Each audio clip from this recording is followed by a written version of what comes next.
Okay, तो ये तो सबसे ज्यादा ट्रेंडिंग टॉपिक है, the Lawrence Bishnoi case, gangs of north India by Dhruv Rathee. चलो देखते हैं इनकी स्टडी क्या कहती है। So before I start, hello ma'am, Monali Nayko, welcome to my channel नखरे वाली मोना।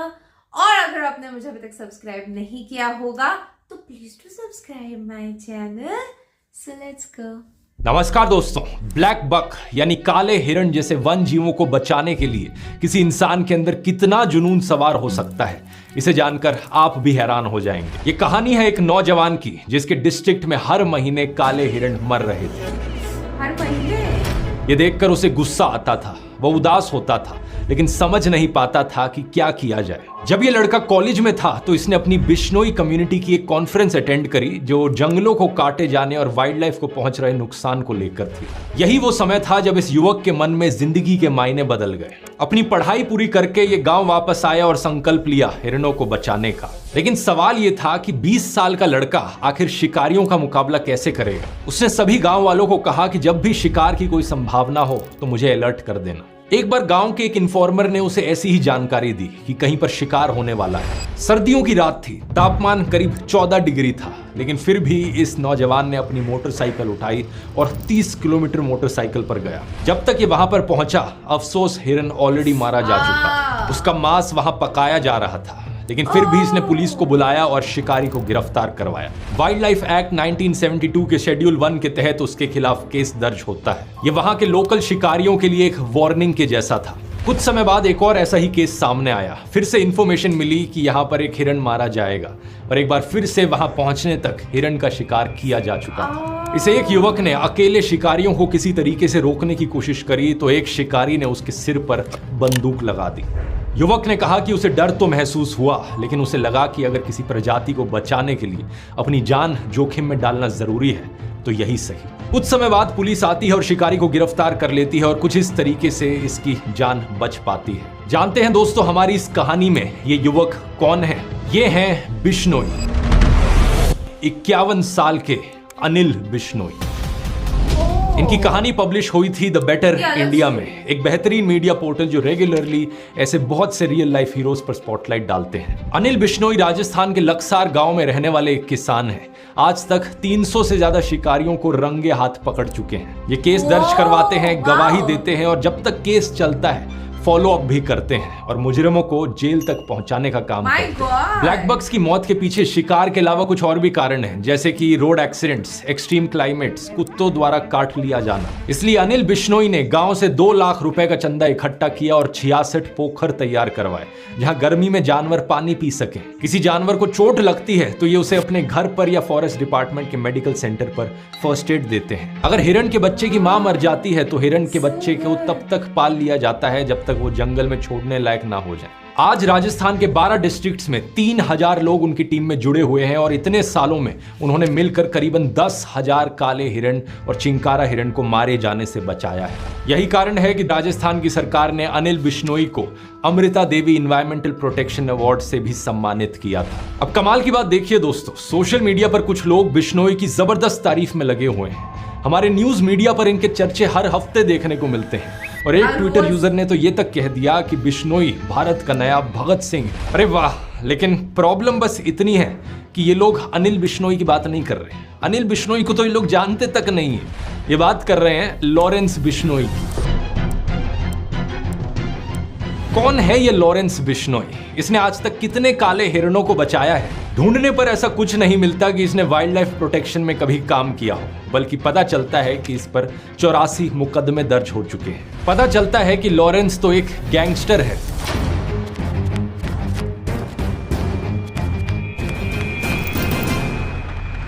वीडियो शुरू करने से पहले एक छोटा सा अपडेट, आप में से बहुत से लोगों ने डिमांड करी थी पिछले Q&A वीडियो में, तो अब इस वीडियो का जो रिसोर्सेज डॉक्यूमेंट है वो पब्लिकली अवेलेबल है। नीचे डिस्क्रिप्शन में लिंक पर क्लिक करोगे तो आपको मिल जाएगा, जहां इस वीडियो के सारे सोर्सेज लाइन बाय लाइन आपको मिल जाएंगे। दूसरा, आप में से कुछ लोग दिवाली की सेल मिस आउट कर गए और रिक्वेस्ट कर रहे थे, इसलिए जो दिवाली सेल है ध्रुव राठी एकेडमी पर, उसे कुछ दिन और बढ़ाया जा रहा है आगे। आपको फ्लैट 56% ऑफ मिलेगा सभी कोर्सेज पर, time management course, chat GPT course और यूट्यूबर कोर्स। कूपन कोड इस्तेमाल कीजिए दिवाली 56। अब मिस आउट मत करना, यही मौका है अगर आप किसी भी कोर्स में इंटरेस्टेड हो, और ये कूपन कोड सिर्फ कुछ ही और दिन के लिए वैलिड है। लिंक नीचे डिस्क्रिप्शन में मिल जाएगा सभी कोर्सेज का, या फिर आप इस QR कोड को भी स्कैन कर सकते हो। चलिए अब अपनी कहानी पर वापस आते हैं। अनिल बिश्नोई ने एक तरफ अपनी पढ़ाई करी सूरतगढ़ कॉलेज से और एनवायरमेंट और वाइल्ड लाइफ प्रोटेक्शन को अपना मिशन बना लिया।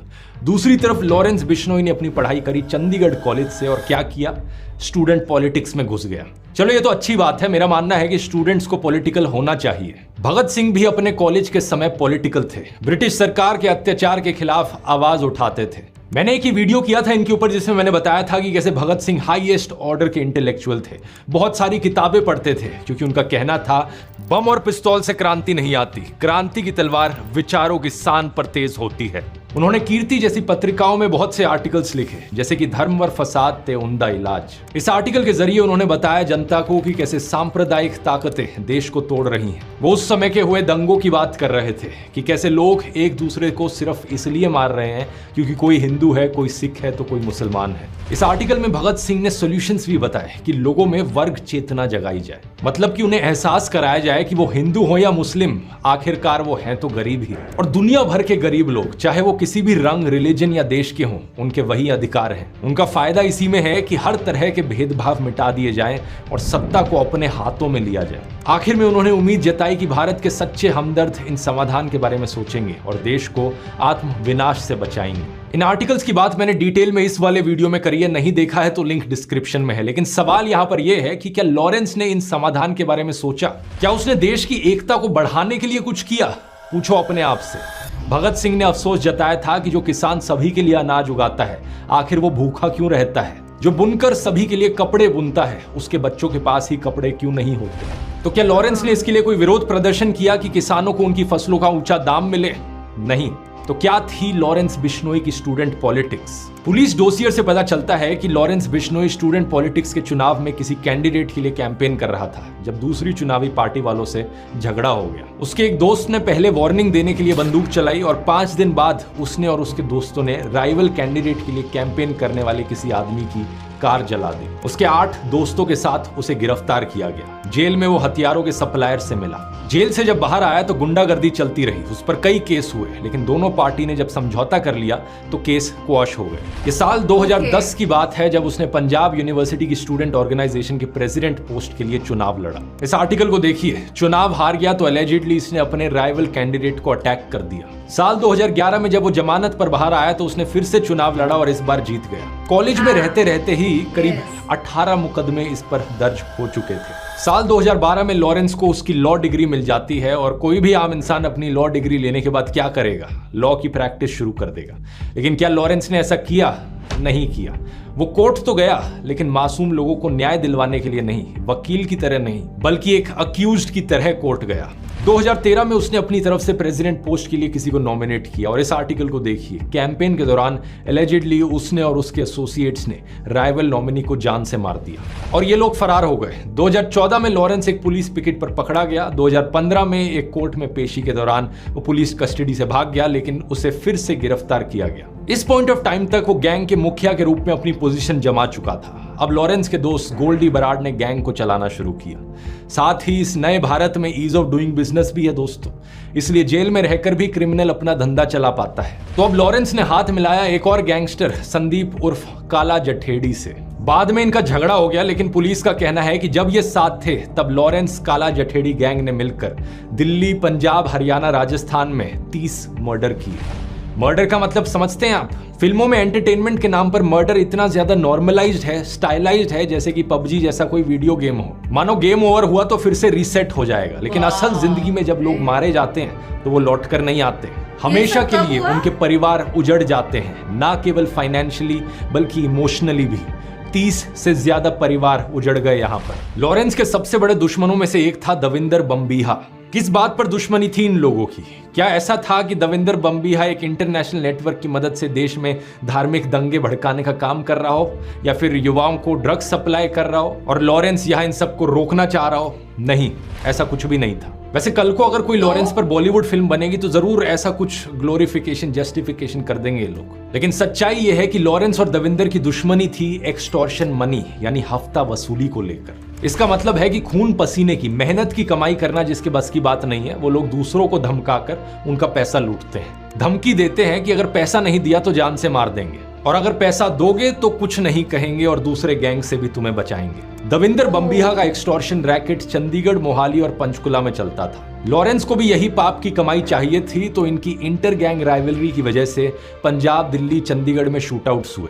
हफ्ता वसूली के अलावा लड़ाई का एक और कारण था पंजाब म्यूजिक इंडस्ट्री और कबड्डी के खिलाड़ियों पर अपना शिकंजा कसना। लेकिन सितंबर 2016 में दविंदर बम्बिहा एक पुलिस इनकाउंटर में मारा जाता है। ਵੱਡੀ ਖਬਰ ਬਠਿੰਡਾ ਤੋਂ ਹੈ ਜਿੱਥੇ gangster Davinder Bambiha police encounter ਦੇ ਵਿੱਚ ਮਾਰਿਆ ਗਿਆ। जो आजकल का यूथ बड़ा आकर्षित होता है इन गैंगस्टर्स को देखकर, वो ये बात अच्छे से समझ ले, जब भी कोई गैंगस्टर जिंदा होता है उसे छुप छुप कर रहना पड़ता है, या तो जेल में, और अगर जेल में नहीं है तब भी उसकी जिंदगी एक लग्जरी जेल की जैसी ही होती है। भले ही उसके पास पैसा है, लग्जरी है, लेकिन उसे रहना पड़ता है छुप छुप कर। अब चाहे ये लॉरेंस बिश्नोई हो या फिर दाऊद इब्राहिम, जिस तरह आपके और मेरे जैसे लोग कभी इंडिया गेट पर मजे से कुल्फी खाते हैं, कभी ऋषिकेश में दोस्तों के साथ राफ्टिंग करते हैं, अपने परिवार वालों के साथ खुशी खुशी फेस्टिवल्स मनाते हैं, ये सब आजादी इन गैंगस्टर्स को नसीब नहीं होती। इन्हें हर समय डर लगा रहता है कि कोई इन्हें मार देगा, या तो कोई दूसरा गैंगस्टर इन्हें मार देगा, या फिर पुलिस इनकाउंटर में मारे जाएंगे, या फिर जेल में बंद रहेंगे। ये भी हो सकता है कि जेल के अंदर अंदर ही इन्हें मार दिया जाए।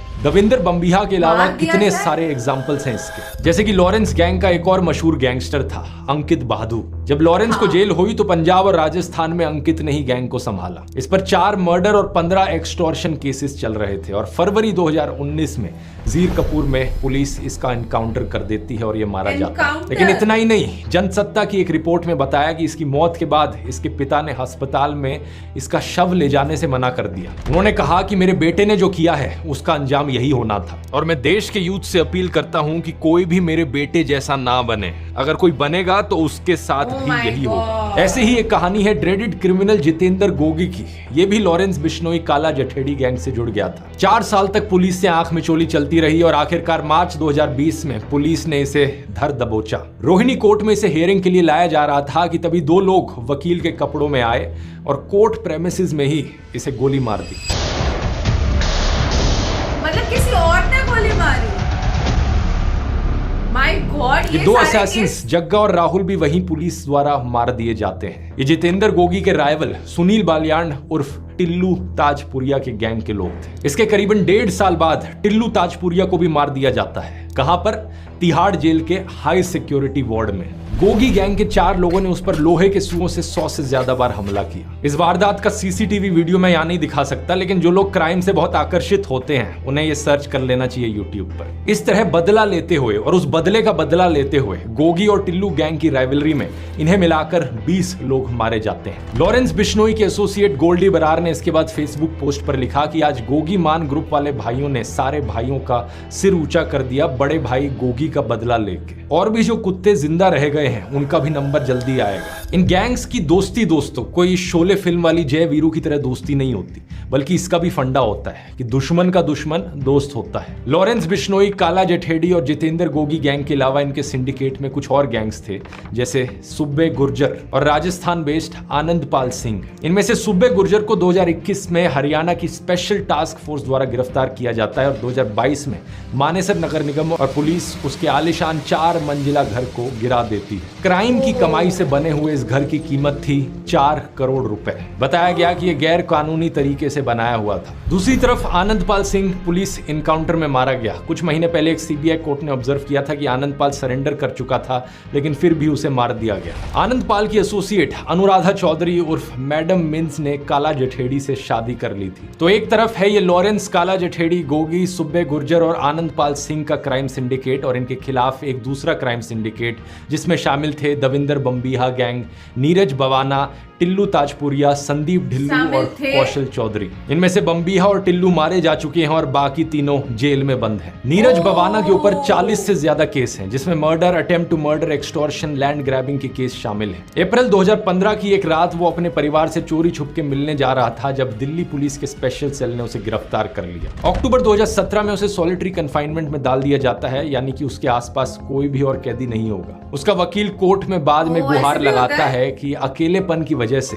वो डिप्रेशन जैसी मेंटल प्रॉब्लम्स का शिकार हो रहा है। अप्रैल 2018 में कोर्ट आदेश देता है कि उसे दूसरे सिक्योर वार्ड में शिफ्ट कर दिया जाए, जहां उसे दूसरे कैदियों से बात करने का मौका मिल सके। पुलिस ने उसके एक एसोसिएट सचिन उर्फ गोलू को भी गिरफ्तार किया। वो जिस घर में रह रहा था वो नीरज के पिता प्रेम सिंह के नाम पर रजिस्टर्ड था। उस घर में एक MG हेक्टर मिली, एक स्कॉर्पियो जिसे मॉडिफाई करवाकर बुलेट प्रूफ बनाया गया था। 4 देसी कट्टे, 79 कारतूस और 2 स्पेयर मैगजीन्स भी वहां बरामद हुई। इस वजह से नीरज के पिता प्रेम सिंह को भी अक्टूबर 2022 में गिरफ्तार कर लिया जाता है। दूसरा गैंगस्टर संदीप ढिल्लू 2018 में पुलिस कस्टडी से भाग गया था। 2020 में उसे सिलीगुड़ी में गिरफ्तार किया जाता है और आज तक की ये रिपोर्ट देखिए। 2 लाख का इनामी बदमाश गिरफ्तार, इनकाउंटर के डर से पत्नी ने वायरल किया वीडियो। ढिल्लू की पत्नी वीडियो में कहती हुई दिखती हैं कि मैं प्रियंका, वाइफ ऑफ संदीप, मेरे पति को पकड़ लिया गया है।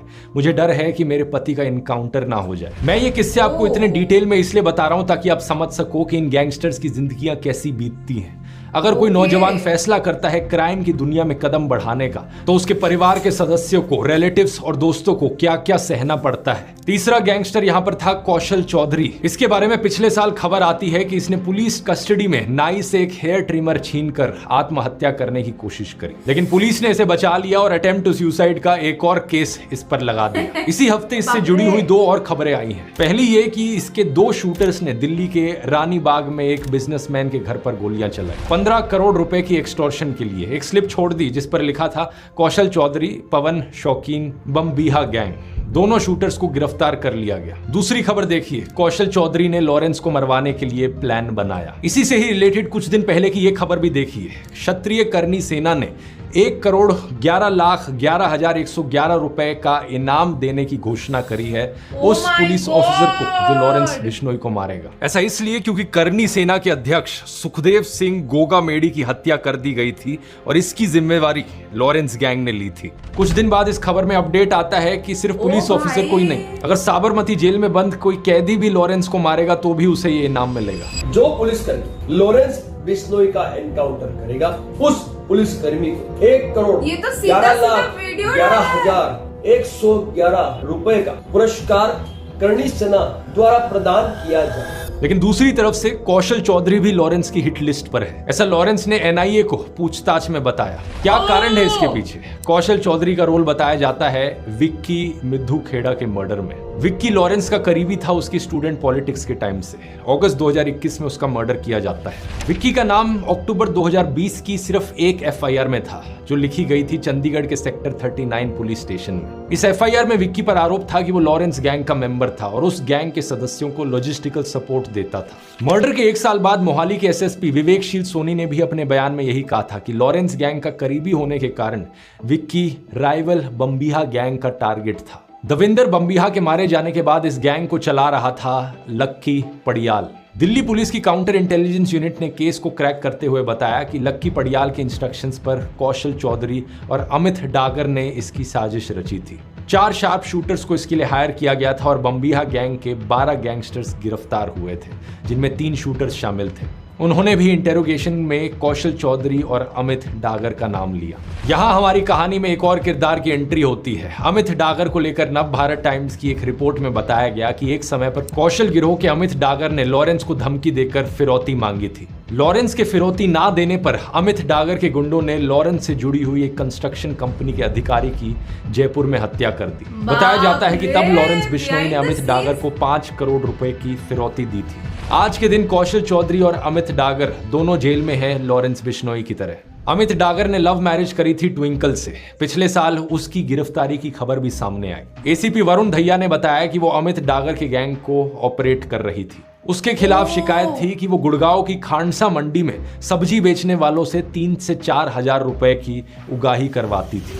उसको पकड़ने में सफलता प्राप्त करी थी। ये उसके साथ मिलकर खांडसा मंडी के अंदर एक्सटॉर्शन उगाही वगैरह का काम कर रही थी। इसके ऊपर अवैध वसूली और एक्सटॉर्शन के संबंध में कुछ ऐसे संगीन आरोप हैं जिसके तहत इसके खिलाफ जो कार्रवाई अमल में लाई जाएगी। कौशल चौधरी और अमित डागर के अलावा लॉरेंस ने एक और टारगेट बताया था, मनदीप धारीवाल। लॉरेंस ने एलेज किया था कि मनदीप ने विक्की के हथियारों की मदद की थी। मनदीप भी लक्की पड़ियाल से जुड़ा हुआ था, उसके धंधे को मैनेज करता था। फिलीपींस में इसको मार दिया जाता है और लॉरेंस गोल्डी बरार गैंग इसकी जिम्मेवारी लेता है। एक और टारगेट शगनप्रीत सिंह, जो लेट पंजाबी सिंगर सिद्धू मूसेवाला के मैनेजर थे। पंजाब पुलिस ने कोर्ट में कहा कि इसके पर्याप्त सबूत हैं कि लक्की पड़ियाल के साथ शगनप्रीत भी विक्की मर्डर में मुखिया साजिश करता था। वो ऑस्ट्रेलिया भाग गया था, उसके खिलाफ गिरफ्तारी का ओपन वारंट जारी हो चुका है, उसे वापस भारत लाने की कोशिश चल रही है। मई 2022 में सिद्धू मूसेवाला का मर्डर होता है और लॉरेंस के दोस्त गोल्डी बराड मर्डर की जिम्मेवारी लेता है। दिल्ली पुलिस के स्पेशल सेल ने कहा था कि विक्की के मर्डर में शगनप्रीत सिंह और सिद्धू मूसेवाला शामिल थे।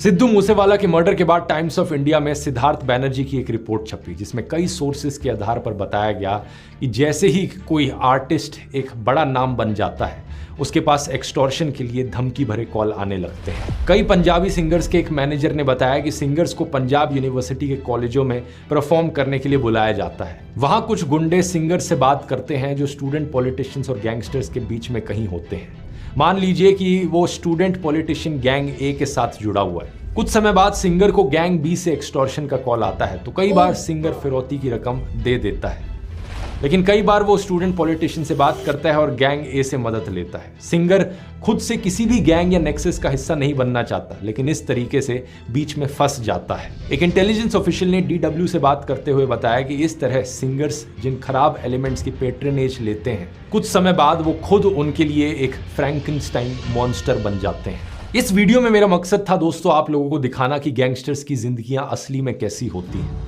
फिल्मों में और न्यूज चैनल्स के द्वारा अक्सर गैंगस्टर्स को ग्लोरीफाई किया जाता है, बहुत ज्यादा बढ़ा चढ़ा कर बड़े स्टाइलिश तरीके से उन्हें दिखाया जाता है। यही कारण है कि बहुत से लोग इन गैंगस्टर्स को वर्शिप करने लग जाते हैं, लेकिन ये है असलियत। कोई गैंगस्टर पुलिस इनकाउंटर में मारा जाता है, किसी को राइवल गैंग द्वारा मार दिया जाता है, तो कोई जेल में है, किसी के पिता जेल में है, किसी की पत्नी जेल में है, किसी के कजन का मर्डर हो गया है तो किसी के दोस्त का।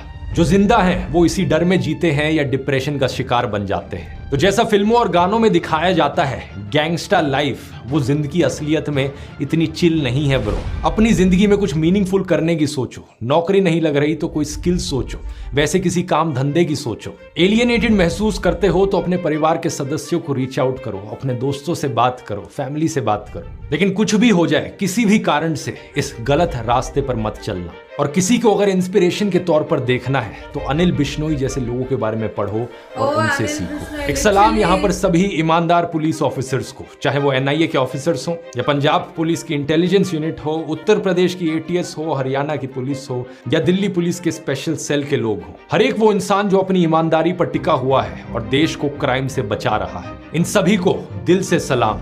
इस वीडियो में मेरा फोकस दोस्तों गैंगस्टर्स की खुद की जिंदगियों पर था, लेकिन अगर आप चाहते हो तो इसका एक पार्ट 2 भी बन सकता है इस वीडियो का, जिसमें मैं बात करूं ये गैंगस्टर कल्चर एक्चुअली में बाकी देश पर क्या इंपैक्ट डालता है, हमारे समाज पर इसका क्या असर पड़ता है, बॉलीवुड का क्या नेक्सस रहा है अंडरवर्ल्ड के साथ, और फिल्मों में कैसे गैंगस्टर्स को ग्लोरीफाई किया गया है। अगर आप ये वीडियो चाहते हो तो कॉमेंट्स में लिखकर बता सकते हो। कोर्स का लिंक नीचे डिस्क्रिप्शन में मिल जाएगा, कूपन कोड है दिवाली 56, और तब तक के लिए आप ये भगत सिंह वाला वीडियो देख सकते हो यहाँ क्लिक करके। बहुत बहुत धन्यवाद। जिनको मेंशन किया है लॉरेंस बिश्नोई ने, लॉरेंस बिश्नोई ने ध्रुव राठी ने अनिल बिश्नोई जी को, like literally sir hats off. मैंने जितने वीडियोस पे रिएक्ट किया है बिश्नोई कम्युनिटी से रिलेटेड, ओके, तो बहुत जगहों पे इनकी जिक्र हुआ है एंड उन्होंने जो रोल प्ले किया है इस एनवायरनमेंट को बचाने के लिए, एनिमल्स को बचाने के लिए, ब्लैक पग्स को बचाने के लिए, लिटरली हैट्स ऑफ। मतलब एक स्टोरीज हमारे सामने आ रही है एंड उससे मैं ऐसे हैरान हो रही हूँ कि ओ माय गॉड, इतना बड़ा कंट्रीब्यूशन, ओके। और this was not about Salman Khan versus Lawrence Bishnoi and उसके बारे में कोई बात नहीं की गई है यहाँ पे। This was behind the scene, मतलब जो चीजें शायद मुझे भी बिल्कुल पता नहीं थी, शायद आपको भी नहीं पता होगी कि ये गैंग्स और ये सारी चीजें कैसी हुई, क्या हुई, मुझे बहुत ज्यादा नहीं पता था, ओके। सो या उस बारे में सारा जानकारी थी इस वीडियो के अंदर बाय ध्रुव राठी एंड या बट जितना है अबाउट लाइक लोगों को किस बारे में पता है, इट इज अबाउट खालिस्तान, उसके बारे में बात नहीं किया गया है इस वीडियो के अंदर। एंड सलमान खान, जो बहुत ही ज्यादा, ये दो जो टॉपिक है ये बहुत ज्यादा ट्रेंडिंग है। उस बारे में कुछ बोला नहीं गया है इस वीडियो के अंदर, बट इस टॉपिक के बारे में आपको क्या लगता है आप मुझे कमेंट सेक्शन में नीचे जरूर बताना, because this is the most talked topic, trending topic बोल सकते हैं हम। यस, तो इसलिए उस बारे में कोई बात नहीं हुई इस वीडियो के अंदर, but I want to know your point of view. तो आप मुझे कमेंट सेक्शन में नीचे जरूर बताना। ये था मेरा रिएक्शन। जितना हो सके लाइक कमेंट शेयर से भर दो गाइस। हो सके तो सुपर थैंक्स भी देना, मेरे चैनल की ग्रोथ के लिए हेल्प हो जाती है। बाकी परत मिळालेचा बाय।